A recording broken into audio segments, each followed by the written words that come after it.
This episode is brought to you by accountability. Toxic is the only phase in all of 2019 that has been used more than phrases such as female, fuckboy, and Meg Thee Stallion. Toxic has been used so much that Britney Spears could come out tomorrow and call everyone a culture vulture and no one would be the wiser. I personally do not use the word toxic to describe any relationship I'm involved in because I learned at a very young age that's the severity that comes with the phrase. I understood that when that bullshit ass gym leader from that bullshit ass Pokemon game used a move like toxic, I was going to lose health every turn until I was down to my last 5 Pokemon and I was stuck using a fucking Butterfree. Fuck using an antidote, I'm cutting off the game. Because that's how accountability works. Realizing that you're putting yourself in these harmful relationships as opposed to blaming your misfortune on someone else is how you hold yourself accountable. But for those of you niggas and those bitches that scream the word toxic like it's a fucking greeting of the day, you're usually the toxic ones in your relationship. You constantly show that you can't make good decisions because you see poison and you can't help but chug. Let accountability be your phrase of 2020 instead of I still can't get my head out of my fucking ass. Now let's start the episode. Our sins and woes. Our sins and woes. Our sins and woes. Welcome to episode 16 of the Our Sins and Woes podcast, the podcast where a bunch of dumbass millennials talk about their dumbass opinions, their dumbass perspectives, their dumbass mistakes, and their dumbass complaints. I'm your host, Nelson, and thank you for joining me today. Shout out Montclair Library. We're back in this motherfucker, and we're about to do some, what Penrose say? Nigger them to the highest. Straight like that. So shout out to them for letting us come through to do that. Sorry, guys, we've been on a hiatus. Holiday season, you guys know how that work. I've been under the weather. 795, been grinding. It's been a lot of busy shit going on, so, but we're back. Back better than ever. Shout out to Newark. Shout out to Ironbound Studio for letting us come through and do episode 15. Very much appreciate that. And shout out to Hoes with a Show. Shout out to Naya. Very much appreciate them letting us come through. With all that being said, that's all the shout outs I got for today. Let me go ahead and introduce my guest today. And this guy is a very special one. This guy's my younger brother. Duece. What's up? Now, disclaimer off break, all right? I talk a lot of shit about my non-existent biological father. Now, me and my brother, we have the same mother, but his dad is my stepdad. So when I talk about my non-existent biological father, I'm not talking about his, okay? I speak for myself and myself only. Shout out to my non-existent biological father, by the way. That nigga ain't shit. Anyways, so a topic I really want to talk on is something you brought up to me about like our kids. Yes. Because you are a generation below me. You are the Generation Z. Mm-hmm. And I'm Generation Millennial or Generation Y. And you were talking about how when our kids come up, whichever, what is that going to be, like Generation AA or some dumb shit like that? I don't know. But when the next generation comes up, they're going to be weird. Weird, yeah. Because you were like, they're never going to know a time without internet or that instant internet access. Yes. Because, wait, didn't you grow up and always have that access? No, I didn't get a phone until like middle school, like late 7th grade, 8th grade. You know what I'm saying? But what I'm saying is, what? You know what I'm saying? Like that's when you first develop common sense. That's the perfect time to be grabbing a phone. No, fit like your elementary school, kindergarten through 5th grade is when you like kind of go into your zone. Not a zone. What? You know what I'm saying? Like, no. No, I didn't start stepping into who the fuck I was until middle school. Okay, well, obviously that, but like you start to like kind of know who like yourself a little bit through those years. I feel like elementary school are crucial years. That's where you get all the basics, the fundamentals in learning. Mm-hmm. And that's also how you get the basic fundamentals and how you treat people and how you talk to people. Yeah. But if you're on the internet in the 5th grade, 4th grade, then you're thinking, okay, this is how life works. This is how life is. But when I was in 5th grade, we didn't have any of that. I had walkie-talkies. I barely had flip phones. We didn't have smartphones and all that good stuff. But I had that. When you were in 5th grade, I had phones. So like, what kind of phones you have? You didn't have a smart. What kind of phone did? Wait, how old were you in 5th grade? I don't know. How old were we in 5th grade? Shit, I mean 10 or 11. 10 or 11? 10. Oh yeah, I probably got my phone around 13, so that probably makes 13, sense. right? Yeah. And even then, it was a flip phone. You couldn't go on the internet. Like you could text Oh no, people and Mom call used to people. have this old Sprint phone that used to sit in like a storage box. I used to take that and play Snake on it, but it could never make calls because it was disconnected. Real shit. No, when I first got I think I was in, I want to say 7th or 8th grade when I first got my first cell phone, like own number and stuff like that. But it wasn't a flip phone. Like my first phone, it was a flip phone because Dad gave me his old Samsung. See what I'm So saying? yeah, no, it was a flip phone. Couldn't do anything with it. My next phone was the Motorola Razor. Not the flip Razor, it was a Droid. It was a flat Droid. Okay. That was my first phone. That was like the most popular thing, like Facts. like every hoe. I saved up a lot of money. Your boy was out here grinding, cutting grass all day, every day. They get that damn phone. Oh my god. But I feel like you guys have always had that availability. You just weren't given to it at an early age. Like, yeah, the difference is like you guys had access to that kind of technology. Your parents, our parents, didn't give that to you that early on. No, like they were like, let's wait till you're older to give you a phone. You're too young to need a phone. But the phone was still there. The problem is we, as a generation, us the Xers and us the millennials and you the Zs, are giving our kids phones at a earlier age as we progress. Okay. Like the more the years go down, we're giving our kids phones earlier and earlier. Now we have 4-year-olds that are out here and they know how to properly navigate all 4 platforming games that you have on your phone, plus YouTube. I wish I knew how to navigate YouTube when I was 4. When we were younger, I don't feel like the cell phones were the issue. I feel like social media is the issue now. And now that kids have that access to social media, not phones. I mean, I feel like phones is not that toxic, or not that bad of something because. Are you really going to use toxic? Sorry. I feel like the phones aren't as bad because there's still accountability. There's still, you can't make a troll account on a cell phone. That's your number. People know who your number is. Like, you can't, with social media, you can look up stuff, all that stuff on cell phones. When we had cell phones, we could call. So it's not the access to technology. It's like what's within the realm of what you're diving in. Exactly. It's not having the phone. It's being involved in the social media. Exactly. Okay, that I'm tracking. But that's because we're getting smarter about how to navigate that at a younger age. Like the 7-year-olds and the 8-year-olds know how to scroll through Facebook better than like the 68-year-olds and the 78-year-olds. And that's the problem because when I was growing up, we did not have Facebook. We did not have any of that. They have that now. That's the issue. Wait, when I was growing up, we had Facebook. When I'm talking about when I was younger. When I'm saying I'm growing up, I mean younger. Like yeah, but you got to think about it. Like Facebook was a thing. I signed up for Facebook in like maybe 2007. Facebook became a thing in 2004. So, and you were born what, 2001? 2000? 1999. I don't fucking remember. 1999. Happy birthday. But anyway. No, I remember my brother's age. Leave me alone. I just found out this year he was 20. But Facebook became a thing in 2004. When I first got like an invitation from Facebook, it came from an AIM. Somebody sending me a request like, hey, you should join this platform. This had been like 2006, 2007 that I started joining Facebook. I just never used it because MySpace was still popping. Okay. And I think that was a big difference is Facebook. I think the way the social media moves between our generations is like when we started using social media, it was easy to show individuality.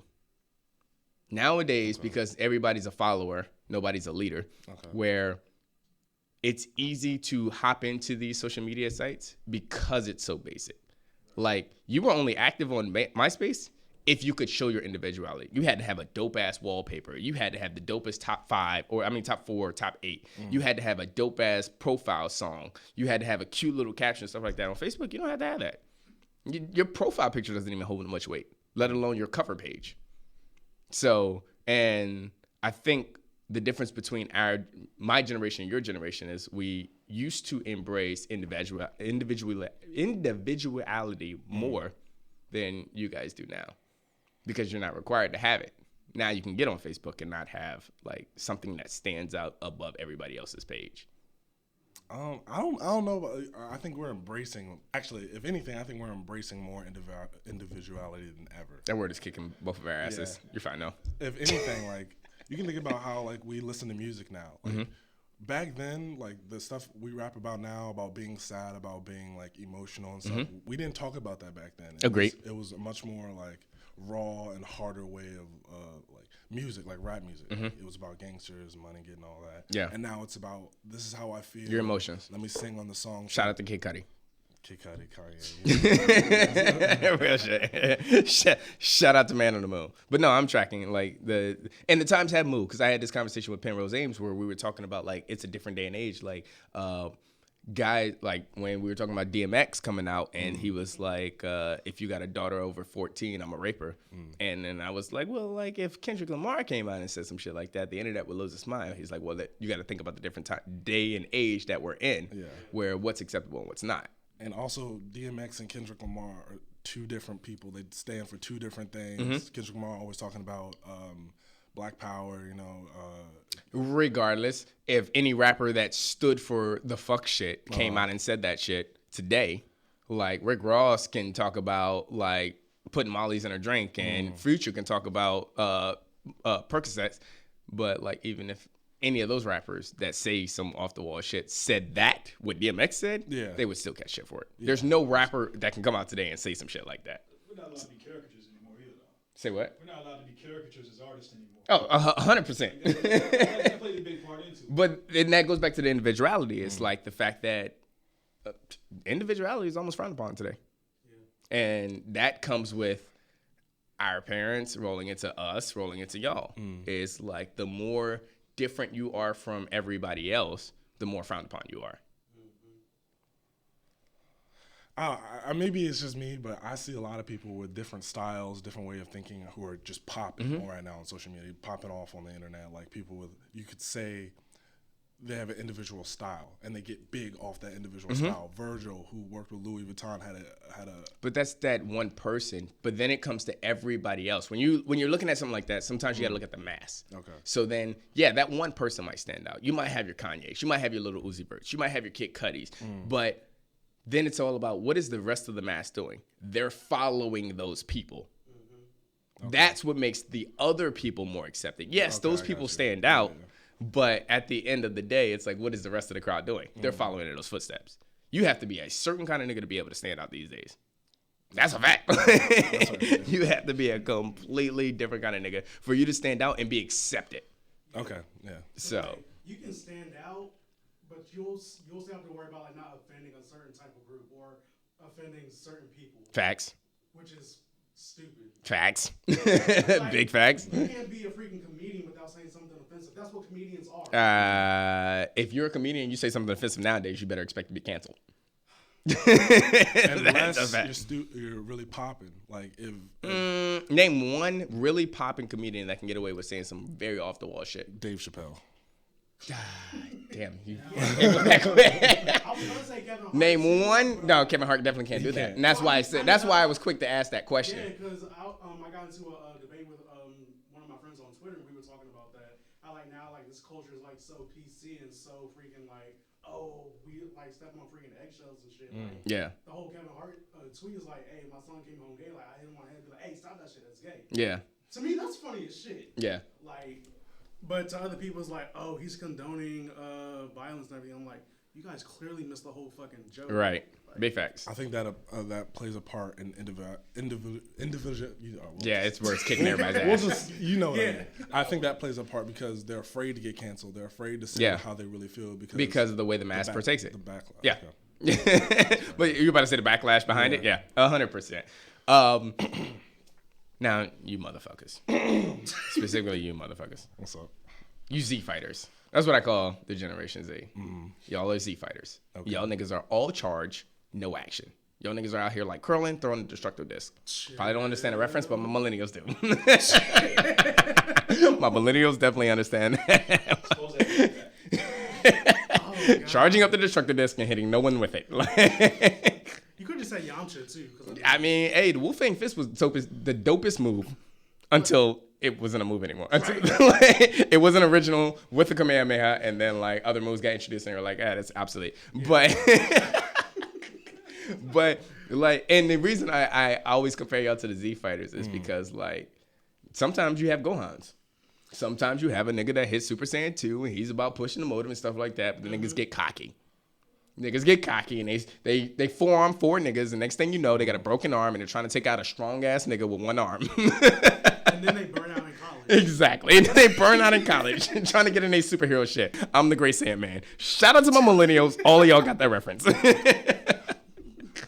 But my biggest problem with the Z fighters is like our parents. Like, and I know you know this for a fact, right? Our parents will loop us into the same group. And it's like we grew up in 2 completely different eras. That's why we have millennials and the Generation Zs. Because we have 8 years apart, right? Mm-hmm. Okay, so let that just be said. Yeah. But you're 20 years old. Yeah. Millennials are 22. Well, since we're in 2020 now, that would be 23 to 37 is the new millennial range. Yeah. So you would still be Generation Z. And even though we grew up in the same household, we still have 2 completely different mindsets. Like the way we interact with our friends are different. I mean, personality-wise, we're different. I'm the loud, outspoken one, quiet and reserved. But the way we have maneuvered in today's culture is completely different. So the problem is that when the old folks loop us into one group, they'll have your people out here doing some dumb shit on fucking social media, and then they're blaming us for it. It's like a millennial could walk up and say, nigga, I'm 35 years old. How you looping me into what a 20-year-old is doing? Or an 18-year-old is doing? That makes absolutely no fucking sense. But that's what, when the older heads look down, that's all they see is everybody under them. Granted, all of Generation X is stubborn as fuck. I don't care what anybody says. How is that? What? How is Generation X stubborn as fuck? I'm asking. They're stuck in their ways so much that if you don't agree with everything that they say, it's wrong in their eyes. Okay. Like, I've had that conversation. I mean, like, when we brought up about your mindset and, like, how you maneuver, like, coming out of high school. Okay. And we were talking about, I was like, you don't think that, like, he takes those kind of things into consideration? Like, they're talking about, oh, it's going to be harder when you do this. And I was like, you don't think he already thinks about that kind of stuff? And they're looking at you like, no, you don't. Well, I'm like, why? How? Like, how not? Like, y'all been telling me for years. I've been grown for a while. What do you mean? Yeah. Or here's the thing. This is something that always cracked me up. My parents will always tell me, like, I don't understand why you're stressed out. Because I will say, like, hey, I just been stressed lately. And they'll say, I don't understand why you're stressed. You're not married. You don't have any kids. You only have to take care of yourself. Yeah. Wait a minute. So y'all never stressed out before y'all had kids? Y'all never stressed out before y'all had kids. Y'all never stressed out before y'all were married.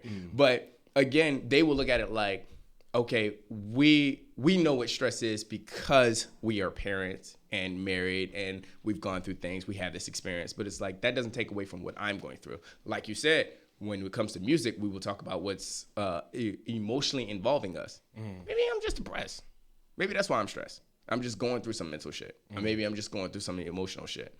It doesn't have to be like the physical or the financial situations for me to feel a type of way. And they come from a generation where, like, being somebody was just holding down, like, the spot at the corner store. Facts. Yeah. Like, for us, being somebody is a whole other concept because of social media, how easy it is for people to be visible. Agreed. I'm tracking. But a real big thing I want to talk about, because I know we can go on this for a minute. What's up? Social media. And who's really pushing the agenda between your generation and my generation? I think, without a doubt, my generation is pushing the agenda. What? With platforms like TikTok, YouTube, it's not even, with vlogs and stuff, it's not even a question. All those are created by my generation. That's not true. What? I mean, the whole YouTube thing was like a millennial thing. YouTube was a millennial thing. Facebook was a millennial thing. Instagram was a millennial thing. MySpace was a millennial thing. All of the social medias are a millennial thing. It started off of, but I feel like my generation took it over completely. If you go on TikTok, you won't see TikTokers above the age of 20. It's because y'all are childish as fuck. But what I'm saying is, we took it over. Like, that generation took it over completely. Agreed. The problem with that is that's what's fucking up the image. Y'all have taken it over completely. So now when people see, like, think about what Instagram used to be. We had this conversation with Xavier Cloud on episode 5 where he was talking about Facebook used to be where, like, niggas would post old nigga shit. Like, you get on Instagram and you post your food and where you're traveling to, and that's about it. Now, motherfuckers get on there and World Star is popping more on Instagram than World Star is popping on World Star. Like, I'm pretty sure World Star is one of the most tagged things in Instagram. Yeah. So, like... Besides Brittany Renner, but that's a whole different thing. Shout out to Brittany Renner. You had to get it in at some point. Eric led me into that, all right? Yeah. My man Z-Rock led me into that one. But, no, I think, like, and that's where a lot of the controversy comes from, is the fact that, like, the younger generation is the ones that's doing the most crazy shit on social media. Yeah. Now, granted, the millennials are still a very perceptive group. So we'll watch it and sometimes be like, oh, that's how you stay hip, that's how you stay relevant, and we'll take from the younger generation to do that. It's fucked up on our end, and that's something we need to fix within the millennial generation, but it is a thing that happens. So we'll look at the young kids doing shit, but just the same, y'all have taken shit from us. Like what? What? Half of everything you are is from us. What are you talking about? like what? Like, first of all, it's the introduction of social media. Like, everything that you think is popping. Like, a lot of you guys get on there and y'all will do these skits. Okay. Think about, like, the Vine skits. That started with the millennials. That was a millennial thing. Okay, that's fair. Hell, the podcasting world is a millennial thing. I feel like we took it and then, like, kind of mastered it in a way. Nah. I will disagree with you. I will say Generation X mastered it. I think podcasting is more like name brand now, because before people like, oh yeah, I have a podcast. Oh, okay, cool. Yeah. But now like everybody and their fucking mama has a fucking podcast. But I think Generation X mastered podcasting, because if you think about the names that are in podcasting and the people that made podcasting big, yes, the millennial viewers are the main source for listening to the podcast. Right. But who's on the other end of that microphone? That's the old heads. That's very true. It's the Generation X. It's the Joe Rogans. It's the Charlemagnes. It's the Joe Buttons. Yeah. I mean, there's other podcasters, but those are the ones I listen to. So, but at the end of the day, normally it's just the old heads that are mastering the podcast world. That's because, I mean, y'all own the podcast world. I'm talking about now TikTok video, Vines, even YouTube clips, like vloggers. All the vloggers are in their 20s. But we introduced that and set the standard. And naturally, you would take it over because you're the youth. That's once you start having to work a job and provide for multiple mouths, you ain't got time to be in front of a camera and editing and doing all that unless that's your main source of income. But a young person can pursue that endeavor. Exactly. Isn't the point that we run like the social media now? Yeah, but we made social media more prevalent today than you would have originally thought. You run it through attrition. It's not some intrinsic value that you all have as a youth. It's just that's the cycle that it works. Yeah. You bubbled out of it, you just fizz right up in it. That's why I think y'all always had social media when y'all were coming up. Social media was always there. Like, again, Facebook was established in 2014 or 2004. Okay. But the way we use it now is different from the way it was originally used. Like, you know your Canvas when you're college? Yeah. That's what Facebook was. Facebook was your Canvas before Canvas was Canvas. Yeah. But now Facebook is worldwide. It was originally only introduced for colleges, but now it's like what people use as what would have been MySpace. So, because Facebook used to be on paper before? I'm pretty sure Facebook, because there used to be something like... It was pretty much a college yearbook. Yeah, exactly. College, whoever was who at the beginning when you first started. And it was all Ivy League schools. Like, it started at Harvard, and then it was only Ivy League schools, and then it started expanding to everybody else. So, and that's why I say there's a big contributing factor as to the contributions that the millennials had when social media. Now, yeah, it's your time to shine. Yeah. I agree, but it's still our project. It's our baby. Okay, so all you want is just you want the credit for creating it. 100%. Okay. Yes, millennials deserve the credit for social media. Who said you didn't have the credit? I'm just saying that we have it now. That it's ours now. Like, I don't know. I think millennials are still running social media the way we should, though. You literally just said it. You just I said it's your time to shine. I didn't say you're shining yet. But what I'm saying is, you said that what you're doing now is you're taking what you're seeing from these younger people, and y'all are doing that. You said, like these challenges, like when the ALS challenge was big, it was Millennials. I don't know about okay. I mean, you can have that one. You can have that one. When was the ALS challenge a thing? 'Cause, That like, was I was- 4 or 5 years ago. Yeah, because I was still in high school. I was graduating high school. That was like the summer going into like my junior or senior Yeah, year. that's 4 or 5 years. That's 4 or 5, maybe 6 years. I was in Washington when it did because I remember doing the ice bucket challenge. But you have to think about that. 4 or 5, 6 years ago. How old were you? You weren't pushing the ALS because you have to think about where it started from. It was about bringing awareness to a medical condition. And then it started as a challenge that no one. Yeah. Yeah, and again, y'all may have been the ones that were stupidly doing the dumb shit just to jump ice and not donating money. Yeah. But Also, the perception you look like you're helping. exactly. But that whole ideal, millennial. Like it was about bringing awareness to a medical condition, and that's not something you guys gave a fuck about at the age of 14. That's fair. So, so not complete discredit to you guys because I know y'all are about to like step up on the round, but like I can't because a lot of millennial or not a lot of Z fighters will say, "Oh, we are the reason that social media is big." And I can't let y'all say that. Why can't you let? I feel it's bigger than ever. It's bigger than it's ever been. You might have started it, but it's at its peak now. If anything, it's just getting bigger and bigger. I mean, have you been on TikTok? No, Exactly. because you said nobody on TikTok is 20 or older. Yeah. But it's just like you see the numbers that people are doing, the views. Like it's bigger than YouTube because of everything's quicker, like Vine. But people are going through it so quickly.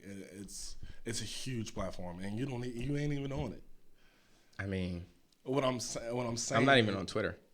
That's also an issue. Twitter is crazy popping. That's what the news is. That's where you get all the information. Yo, y'all have got to stop using Twitter as a source of news. Like, You can't go on regular news anymore. Fox News, NBC, all that is biased. They all have an agenda.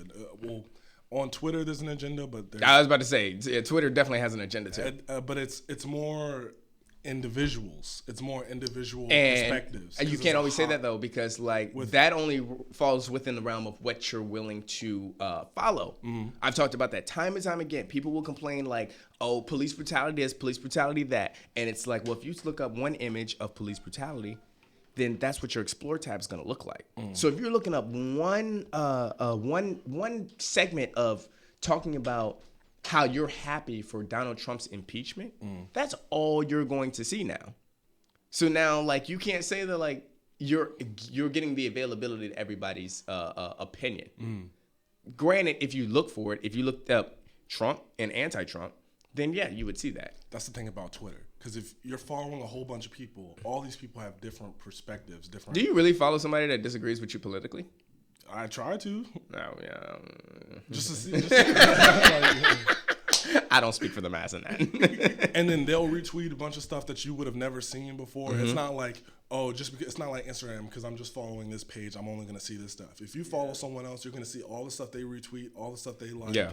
And it's going to just keep connecting, keep going. It's just it's massive information. I still think like I understand the realm of what you're available to, but I still think we subconsciously put ourselves in a box because because again, the explore tab is the most important thing on all social media sites, Instagram, Twitter, and Facebook. It's the most important thing because the algorithm tracks what you're looking at. So if you go through and you have all these followers, but the only ones you're liking is ones that abide by your political views, then that's what's going to come up more commonly. It's going to come up more commonly, but what I'm saying is, if you're watching the news, if they have this one set or we're Republicans, they're just going to show you Republican stuff all the time. On Twitter, if you're just Democrat, you're going to see a bunch of other Republican stuff. It's not like the news. It's more diverse. But the algorithm doesn't work like that because the way if you have Democrat and you have Republican stuff coming across your timeline, and a week goes by, and all week all you did was like Democratic shit. Now all that's gonna pop up at the top of your timeline is Democratic shit. This is not just for your explore tab. This is for your timeline as a whole. Whoever you follow 6 people. Say you follow 6 people on Twitter. 3 people post nothing but Democratic stuff, and 3 people post nothing but Republican stuff. And all you're doing is liking the Democratic posts. Now the Democratic posts are always going to show up at the top of your timeline because the Republican posts are getting buried way down in the bottom because you don't like their shit enough. So that's how the algorithms work. So again, at the end of the day, you're only available to what the realm that you're the box that you're putting yourself in.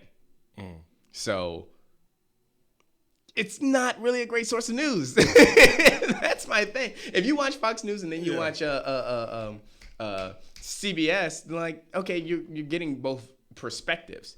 You can sit there and say, okay, I watched a conservative view and I watched a liberal view. But when you're on, you can't base that off social media because it's only going to appeal to what appeals to you. I be seeing some BS on my timeline all the time that I don't agree with, and you could watch Fox and you could watch something else that but they contradict each other. You can't just watch the news because they might tell you this one fact, but then they might tell you this other, and you're just like, I don't know what's the truth. But social media ain't no more true. But all right, so how do you get your news then? I read it Where? everywhere. Where specific? Where do you like to go to specifically? Usually I read most of my stuff on AOL, Okay. but Daily Show. But that's a horrible source of news. That's literally no different from Twitter. As much as I love Trevor Noah and as much as I appreciate Jon Stewart, as far as I'm concerned, Daily Show is no different from Twitter. But I usually just read my stuff online, whatever comes across my AOL timeline, because it's how I read all my mail. So I'm not saying that you should get your news from Twitter. I'm just saying there's a lot of different voices, a lot of different perspectives. but those are just on Twitter. opinions. That's not the actual facts. There's a lot of like Fox News. They have their own page on Twitter. Like all these news channels that you see on TV, they all have their own Twitter. So you could, if anything, you can go on Twitter, just go on their page and see what they were. But they also say a lot of dumb shit, and I don't be having time for that. Like it's see, this is the thing that we have to understand about the news.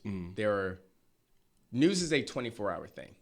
If you get on Fox News channel, it's a 24-hour program. So we get on there, and they were watching it, and then they had those 60-minute specials where some people are debating about what's going on from this perspective, but sometimes they are legitimately just fucking reporting what's going on. Yeah. So those are the moments to be watching. It's not about opinion or biasness. Usually the news is great when they're not talking about politics. I think that's when you get the most information out of the news. The problem with social media is usually that's when the news is talking about politics. When it talks about like understanding what's going on in the world, the news is the best source because they're just going to give you. You don't have to if there's a bombing going on in some third world country, there's no reason to put biasness in there. Just give me the facts. This bombing happened at this location. These many people were hurt. These many people were injured. Like it's as simple as that. And the news does that, but that's not what people care about. They want to hear about the political bashing. They want to hear about the political opinions. They want to hear about whose side are you on today. What country are you bashing? What presidential candidate are you against? Like, that's what people are interested in. So that's what comes across, like, the social media. Okay. But when it comes to unless there's something tragic going on that requires everybody changing their Facebook fucking profile to some weird-ass fucking colors, like, nobody gives a shit. Well, that's facts. But anyways, yikes. We got to fix social media. We do. It's up to you. Here's the baton. It's up to you guys. I don't know. It's just, at this rate, honestly, it might get worse. It might. 100% it's getting worse. 100%. But speaking of where that came from, and got to go back to our parents' generation, because we talk about like how much access we have to social media, and then we have to base off the fact that like where that came from, or where we started. Specifically, like for me, I don't think in my eyes, the older generation didn't appreciate what technology could do for them and how fast it would come. Absolutely. So when I used to have a fucking second grade teacher, no, I liked my second grade teacher. When I used to have my third grade teacher, because I didn't like her, when she used to say, you're not going to have a calculator in your pocket forever, so you need to learn how to do long division. Lies. Joke's on you. Yeah. I got a calculator in my pocket all day, every day. It's called my fucking cell phone. Sometimes it's my tablet. Sometimes it's a smartwatch. That's always a viable source for a calculator. And I don't think our parents, I think they took it for granted how fast technology was moving. but also I feel like they're kind of in a way stronger because of it. My boy was talking to me about this theory called de-evolution. Because of technology, like we don't remember things like numbers, or we're not as good as directions as we used to be because we have the crutch, the phone, the technology. But is it a crutch if you're taking that time to learn other things? That's the thing. I don't think so.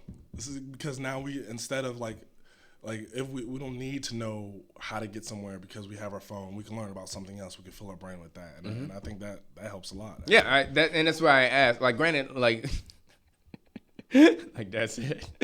All these bitches care about is what's Rihanna's doing. I mean, shit. I kind of want to know Instead too, of learning how to cook. She said she was gonna post some music. Like, bitch, where's it at? I want the fucking music. All bad. Like, All even fucking that, bad. why would I learn how to cook if I can just DoorDash real quick on my phone, or like, you know what I'm saying? Yeah, but and that's what I say. Like, now you know how to navigate the cyber. Like, as far as we might not be able to do long division on our hands anymore, or like write cursive, but we know how electronics work. Yeah. Like, we are able to, like, a lot of people that barely know anything about computers can fix your fucking computer.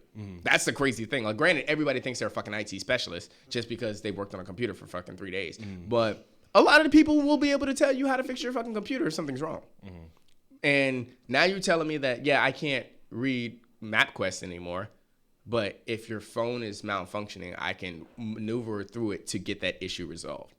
So it's like, I don't understand where the down in that situation is. And that's why I think our parents have taken that, like, our parents' generation has taken that for granted, because they're looking at it like, oh, well, I had to put this much effort into being able to accomplish whatever task I accomplish. It's not that hard for us anymore. I don't have to focus on finding out how to get from the North Star to the South Star. That's not a thing. I don't have to figure out how to get from the North Star to Antarctica, but but now I can use that brain power for other things.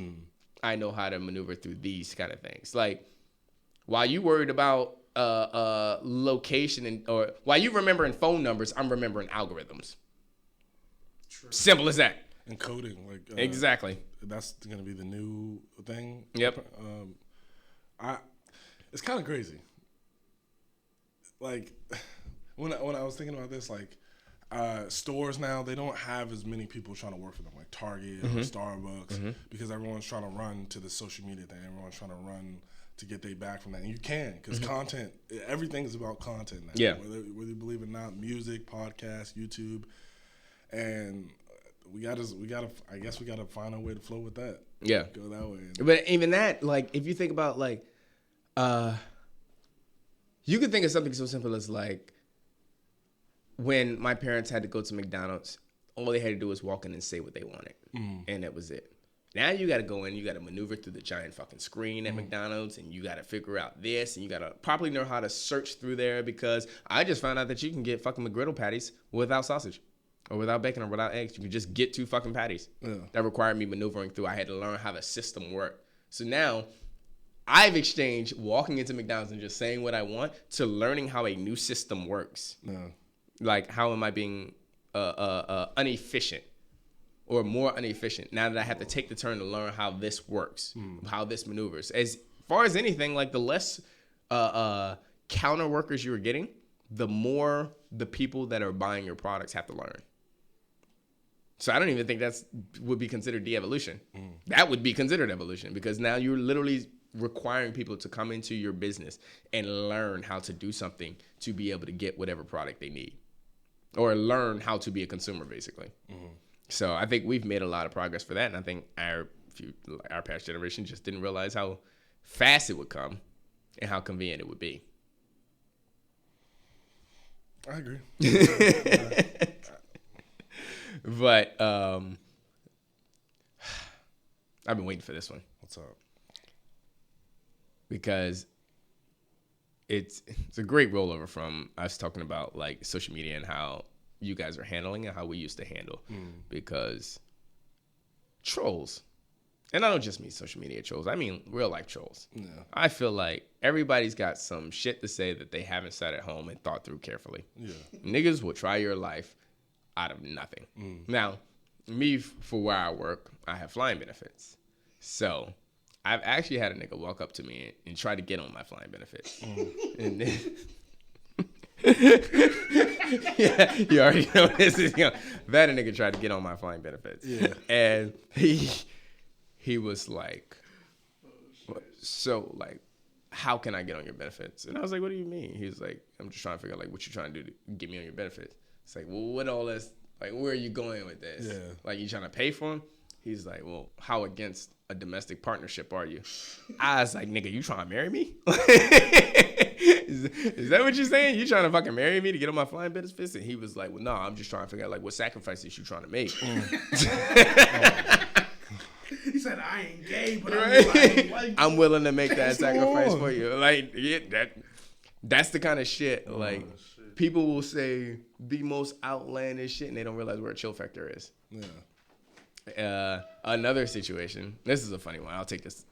I can't even say I'm gonna take this to the grave with me because I'm definitely about to throw this out here right now. So, I've had one dude, a homegirl's boyfriend, not old homegirl, but a homegirl's boyfriend, come in my life in the most unnecessary ways. Nigga didn't like me because he says I used to disrespect this girl. Granted, I did, but that was our friendship. Okay.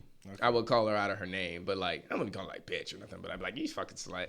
Like, but there's a difference in the. There's a difference. Bitch, slut. Like it's wait, hold on. Slut, bitch, female. That's how levels work. But. That one should be the other way around, but I mean, like, No. Female's definitely at the top these days, but female and then Meg Thee Stallion. But nonetheless, but yeah, and like he didn't like the way I talked to her, so like he had a problem with me for the longest. And this nigga would be like, "Yo, come see me. Like I've been waiting to fight you. I've been waiting to like fuck you up and shit like that." And I'm like, "Well, like nigga." I know a setup when I see it. Why would I come to you? Like, you know where I'm at. Same nigga, same place all the fucking time. I'm always at the same fucking place. Pull up. Like, you know where I'm at. Your girl know where I live. Pull up. Smoke? Like, right? You want all the smoke? I want all the smoke. Call me Mr. Chimney.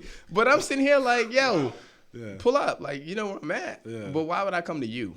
Why would I come to your house to fight you? Because, no, it doesn't make sense. Come to find out, this nigga don't have a car. That's why he's telling me to meet him. This nigga don't have a house.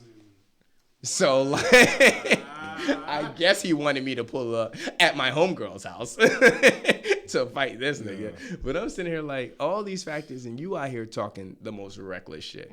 Like, niggas will legitimately try your life with no regard whatsoever for what they got coming to them. I mean, because you said he doesn't have a car, doesn't have a house. Clearly has nothing to lose. Like, he just... The nigga got kids. I did not know that. Yeah. You got kids. Wow. Spoiler alert. Wow. He's too old to be acting like that. Yo, exactly. Yeah, because he can't talk to her like that. Yeah. He need to take care of his kids. And it would be different if my friendship hadn't gone over my friendship with her wasn't for over a decade. And that's the way we talked. Right. Why didn't she just tell him that?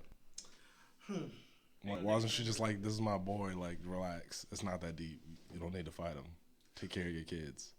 Just something like that. Why are you looking at me like that? Yo, questions for later. I wish I had an answer for you. That's something she should have did. That's why I said old homegirl. Gotcha. But nonetheless, that's definitely something that should have fucking been addressed. But yeah, like niggas would do shit, this most simplest shit, and try your fucking life. This is the funniest thing. I can't remember what it was that I pissed somebody off. I have a habit of that. I don't know if you can tell. Shout out to the Austin's Woes podcast audience. But I pissed somebody off, and that motherfucker told me, yo, are you going to come give me this fade or no? I had to look at that, and I was like, I think you said that wrong. Yeah, he definitely did. You probably that mad. You're just like, I'm just typing. I'm not really. But then I was thinking, like, maybe that's how the new people talk. Like, I don't know. Maybe it's they. not. Run my fade. It's like, nigga, run my fade. Like, Nah, he said, you gonna come give me this fade or not? And I was like, bro, doesn't that mean I kick your ass? That he said that shit, and I was just like, yo, does he want me to beat his ass, or like that's how they talking now? It's not how we're talking. I don't know what he's on. All bad. Any situations? Somebody tried your life in some unnecessary way? No, I haven't. I'm not a violent. A bear poker? That's also true. I don't know. I think it's funny when people be getting mad about dumb stuff. Like, I don't know. I don't really run into that. Like, I know how to walk away from things and turn the other cheek. I know things aren't really that serious, and Oh, but I enjoy having arguments that also de-escalate situations. That's true. I mean, I don't ever try when I'm having a discussion or argument or something. I don't ever want to like be aggressive. Yeah. I don't ever want to get a temper. I don't know. I like yelling with my hands. See, I've had, and that's the issue. Like, that shit, I'm a bear poker, but like I've had one situation where like we was out, me and my homeboy. Shout out to my 7 Deadly Sins, but we had T-shirts, and I'm gonna get a lot of slack for what I'm about to say. Okay. But we had T-shirts saying Coon Squad because the whole that. COON Squad, Yeah. and the whole premise behind that was if we have a word like nigga, and we've learned to take such a derogatory term and make it a term of it. Say what? I have a question about that. Continue though.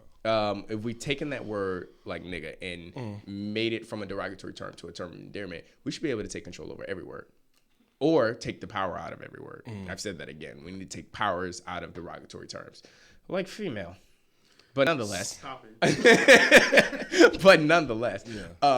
So we wore those shirts, and it was comical, but there was a premise to it. Yeah, one dude walked up to me.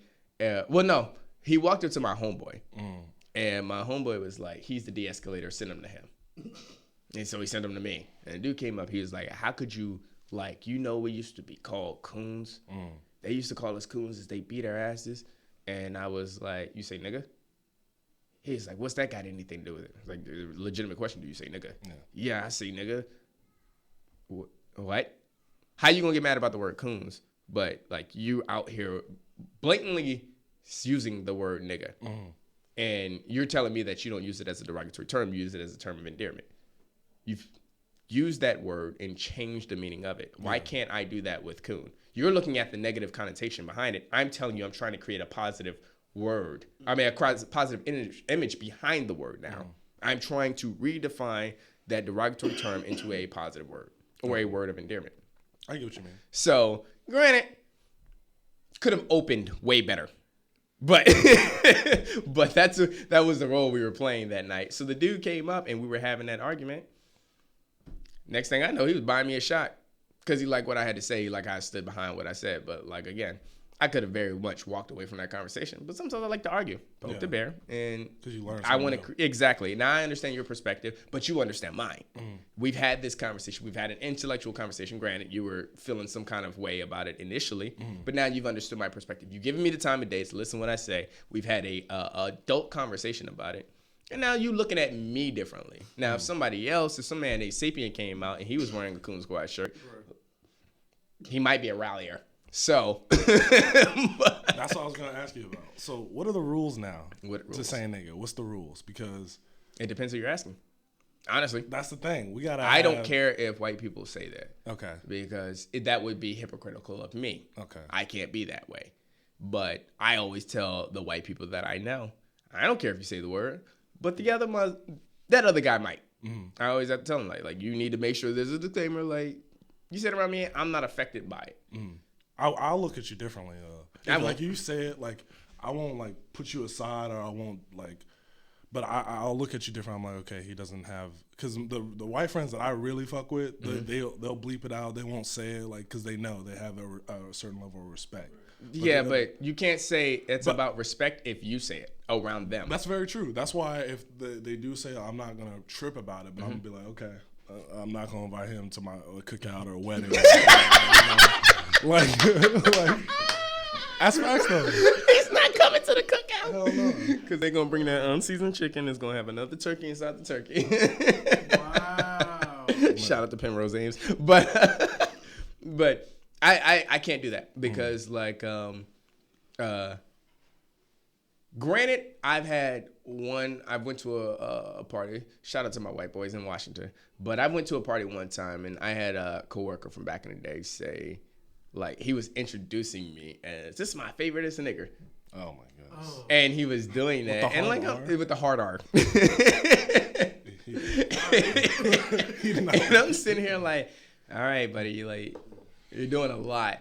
Because that's like, you're you're not saying it as a term of endearment. Yeah. So it's like, change the context on your, like, you can, I don't care if you say the word, but now you're blatantly trying to disrespect me by saying it. That's why I say, I don't care what race says it. How many Arabs, how many Hispanics, how many all these other different races outside of Asian and white do we bat no eye when they say it? Exactly. Well, I mean, Hispanics, we're kind of like one and the same. No, we're not. They are Hispanic, we are black. Totally different. Totally fucking different. But how many times do you ever get mad when a Hispanic says, like, first of all, I've learned Hispanics are allowed to be the greatest culture vultures of today's time. They can culture vulture every race ever. I've seen a white guy at work play chess while scream nigga listening to Hispanic music. Huh? I was caught off guard. Wait. I was like, yo, pick a race. You're saying nigga, you're listening to Gasolina, and you're playing chess. I would have had a stroke right then and there. Would have been like, what the fuck is going on? I felt like I was in the Twilight Zone, like real shit. But as long as if you're using the word in the same way Gasolina I would use the word. the Chipotle of Mexican music, by the way. What? Gasolina is the Chipotle. It's not, or the Taco Bell. That's not really. It's the Panda Express of Japan. Yeah. Or China. Pretty much. Yeah. Like everybody knows that song. Yeah. And it came out when we were like growing up. I remember they played it at my prom party, but I very much remember. But again, I can't get mad at a white person for saying that word if they're not using it in a derogatory way. Now, derogatory is all how I take it, in a sense. Like, if you're using the word in the same way I would use it, I can't call that derogatory, but people will. People will say that it's derogatory when you say it, or you shouldn't say it. Even if you're calling me your friend, you shouldn't say it. And I'm like, then you don't say it, because that's hypocritical. Yeah. I can't be that guy. So I don't care if white people say it, but I have to let them know, like, hey, disclaimer, you need to make sure you watch who you say it around, because not everybody feels. I am my person. I don't speak for all millennials. I am just a millennial speaking. So my reaction to that word is different from everybody else's reaction. And you have to either understand that or be ready to get jumped by it. Yeah, right. Facts. Square the fuck up. If it's worth you squaring, if you want to say it that much to where you're willing to fight someone over, then you go ahead. That's facts. I always tell people, like, I always tell my white friends, I'm like, yo, if you're the type of person that wants to say the word and you like say it with emphasis on the back end of it, you shouldn't say it. Yeah, if you're not comfortable saying it, you should never say it. Like, you're like, yeah, that's my nigga. Like, you already, like, you're looking around to see who's her. Nah, you shouldn't be saying anything. You're not comfortable. So, speaking of wild shit, because I recently had to deal with this situation, and it kind of pissed me off that the lengths people will go through. When is being a good Samaritan, or is not being a good Samaritan, justified in today's society? Not being, elaborate.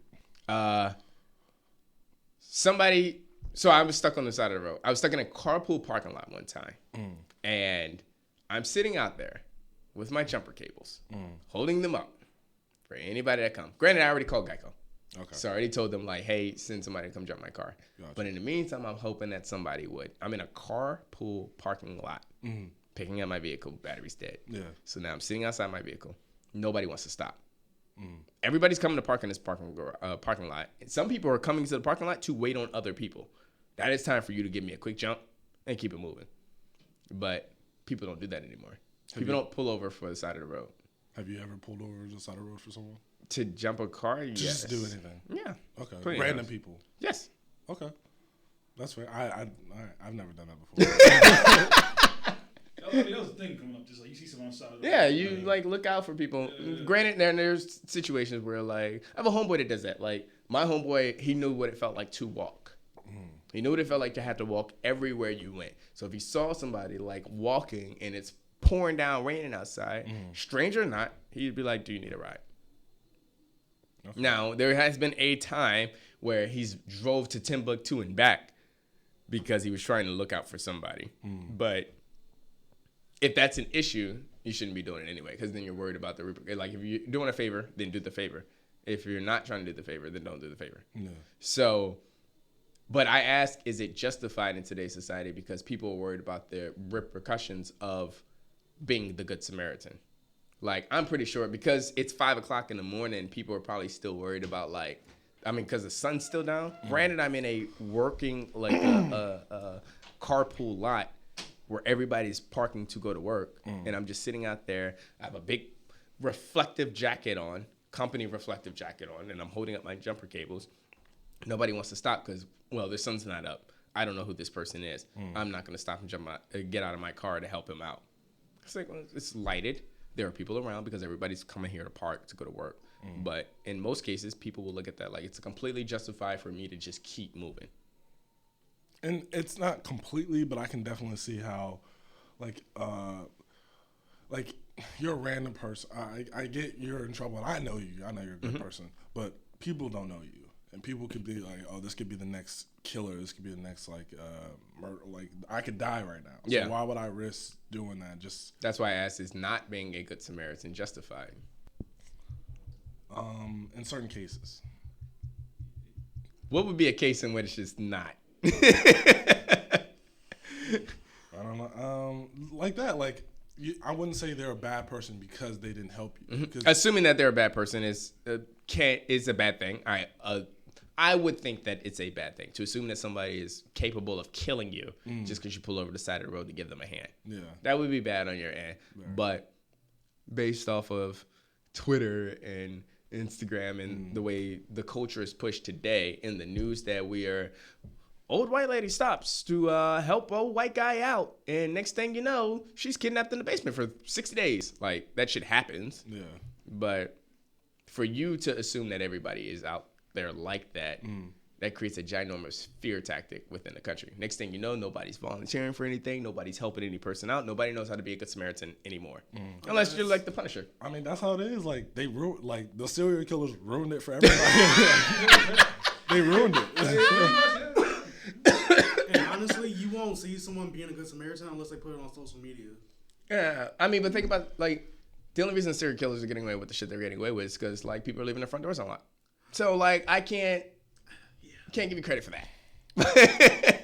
If Michael can walk in your front door on Halloween night, that's your fault. You should have locked your door after you closed it. But, like, Again, I just need to jump. That's a different neighborhood. And you lock your door on With Halloween? a different kind of people? With different people. Because if that was in the hood, there would only be one movie and it would only be 30 minutes. Michael would have caught all the straps. Like, hey, nigga, where the fuck you going? Pow, pow, pow. Like, he's dead. He would have called his homeboys, Pookie and the gang from up the block. Exactly. Michael would have looked like Swiss cheese. But it's when it depends on what end you're on in those situations. Because I'm sitting here like, well, I've stopped and helped strangers out before, but not all the time. If I can't do it, I can't do it. Yeah. But when I'm on the receiving end of that and I'm looking for a helping hand, granted, all I had to do was wait 45 minutes. But my phone's about to die, and I don't know if this guy's going to come and call and look for me. I'm not sure if he knows where I'm going to be. I can't send a message to let him know, like, this is my standout position, so I'm looking for any kind of helping hand. So when you're out there and you're waiting, you're just standing in the cold looking for somebody to help you jump your car, that's when you might have a different perspective. Those will be the moments that you will change and say, hey, I know how that feels, and I wouldn't want to see somebody else go through that.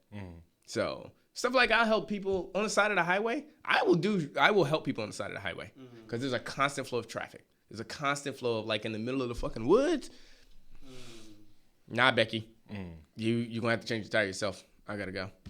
But that's what I'm saying. Like, it's context, right? Context and, like, scenery, because, like, you gotta know where the fuck you was. Situational awareness. Are you prepared for this to go? Exactly. Like, there may be a situation.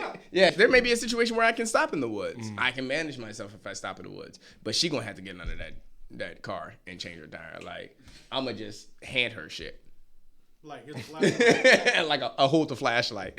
Like, nah, I'm not about to have my back towards you. yeah. So, but that comes with situational awareness. But the guy that ended up, the tow truck driver that ended up jumping my car, he was like, well, I do it because I'm a ballsy kind of person.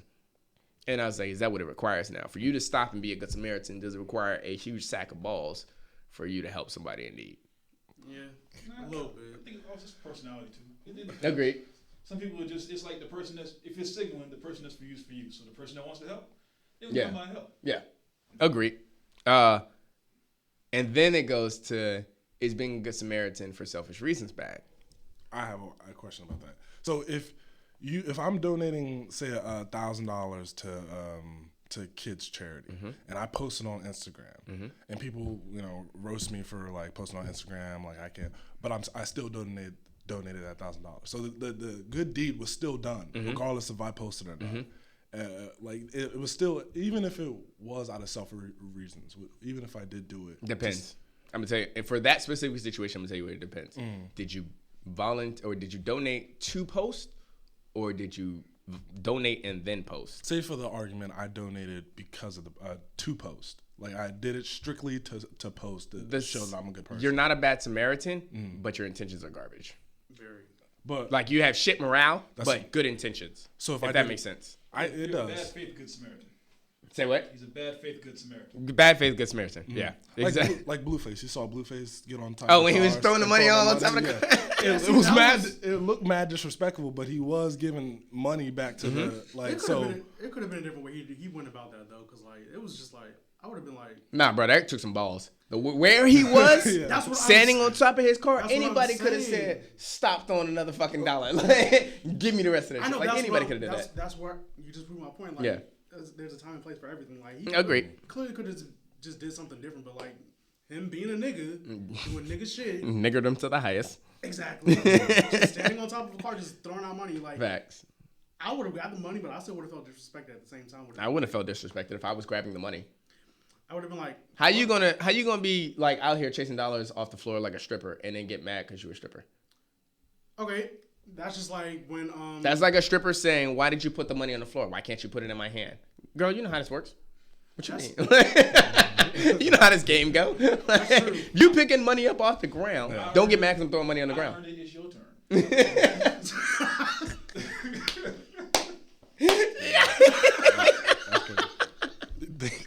But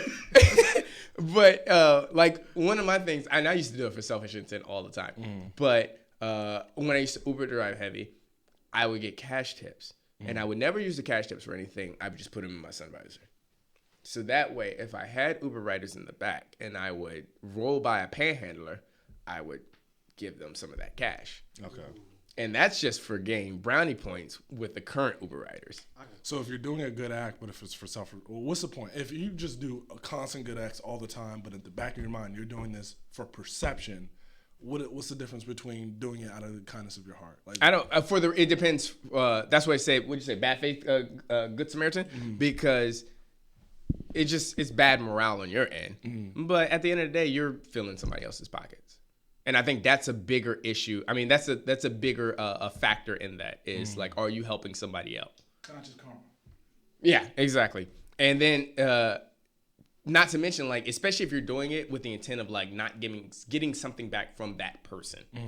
You might be doing this for the brownie, the clouts, or the recognition. But if I give you $5 right now and I don't expect you to give it back, but now I'm just trying to show the podcast fan base that like I'm giving out money here, then. Is it bad for you? Are you losing anything? Are you going to feel like shit because I gave you money to appease the crowd when you needed $5? No. Exactly. So you're still doing something. I think the fact that like, because people will say, my biggest problem with that is people will dog you out for donating to charity. And then ridiculous. it is because at the end of the day, you donated to charity. Like I'll do Habitat for Humanity and then I'll post a selfie. Hey, look what I'm doing on my Saturday. And those same people that are dogging you out aren't donating shit. If you Aren't doing donate, nothing. you can say that to me. You can say, "Hey, bro, I donated and I was low key. Why you high post?" But- Exactly. But you ain't giving a cent and you worry about what I'm doing? Yo, you tight. Like, you got it real tight about that real fast. But, hey, yo, if you donating for selfish reasons, keep donating. Don't change that. Keep that shit going. I know not all people are good, but if the bad people are doing good things, even if it is for bad reasons, at least they're doing good things. As long as they're not doing bad things. As long as they're not doing bad things, that's right. If those bad people are doing good things for bad reasons, I don't care. As long as the good things are being done. Yeah, agreed. To an extent. extent. There's ways to like, Punisher, you are not allowed to come to my city. But like, I was thinking, you are not allowed to be the good Samaritan in my city. But other than that, a lot of people, if you donate for selfish reasons, keep donating, man. But like, you're doing it for the clout, but there's somebody else on the back end that is benefiting from that, so I don't see anything wrong with that. But fix your morale, because shit intentions. Like, bad faith, good Samaritan. But last thing I really want to leave off on is this new thing we got going on this podcast. And we're going to be starting this new project every week where we introduce a content creator every week. We're going to be calling this segment Plug of the Week, which we'll be introducing. Sometimes it'll be a skit from a comedian, an up-and-coming comedian. Sometimes it'll be a snippet from an up-and-coming spoken word speaker. Poet! Yeah, I was just like Poet! I was just saying spoken word and stuff like that. Spoken word speaker, or it may be a track from an up-and-coming artist. We're all about pushing other content creators because here at our Sins and Woes podcast, we are content creators. So why not spread the wealth and share the environment? So with that being said, our first plug of the week for episode 16, I gotta give this credit to Xavier Cloud. Yeah. Sings the damn intro for the podcast. Episode 5 guest. Came back on episode 10. Guy is talented, and he just dropped his new project, Partly Cloudy, 6 tracks, no skips, dope ass EP. So make sure you check it out. I'll make sure I send some link in whatever fucking shit you guys are looking at, but I'll make sure I link his shit. But here's this song, Love, off of Partly Cloudy by Xavier Cloud.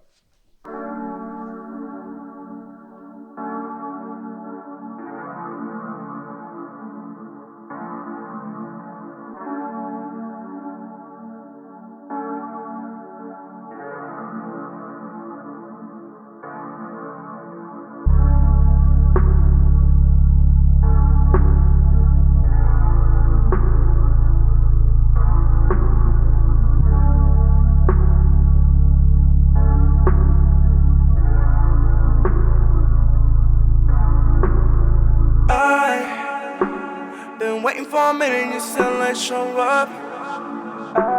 Been hurting for a minute, you still can't show love. I reached out to you, I was left in the dust. I gave you my money, my time, and my presence was never enough.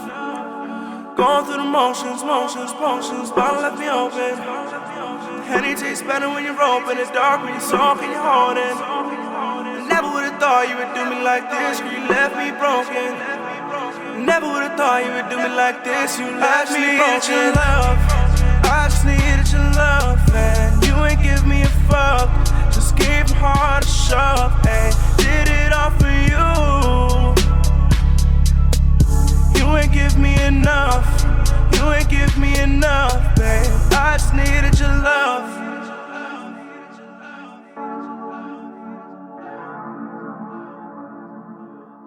I just needed your love.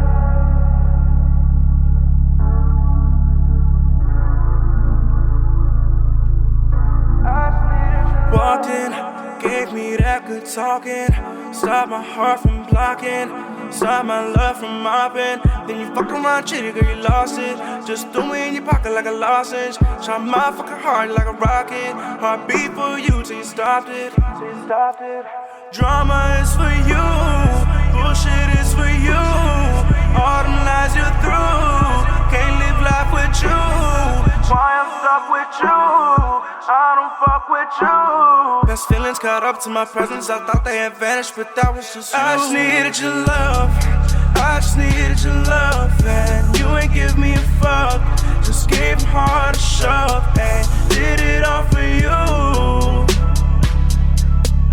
You ain't give me enough. You ain't give me enough, babe. I just needed your love. I just needed your love, and you ain't give me a fuck. Just gave my heart a shove, and did it all for you. All you have is your love. You still ain't give me enough, babe. I just needed your love.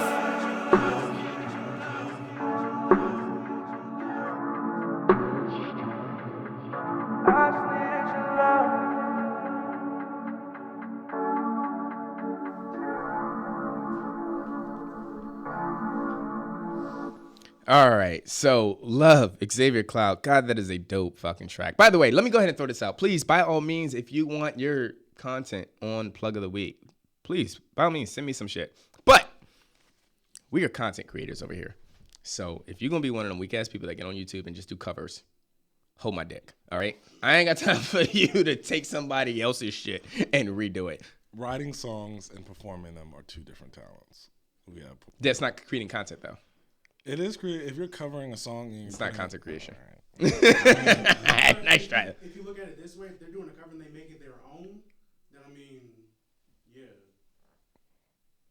that's just coming from me. If you're doing a cover, do not send me your shit. If you're doing a fucking rendition of your favorite is fucking World of Warcraft fight scene, don't send me your shit. I want original content.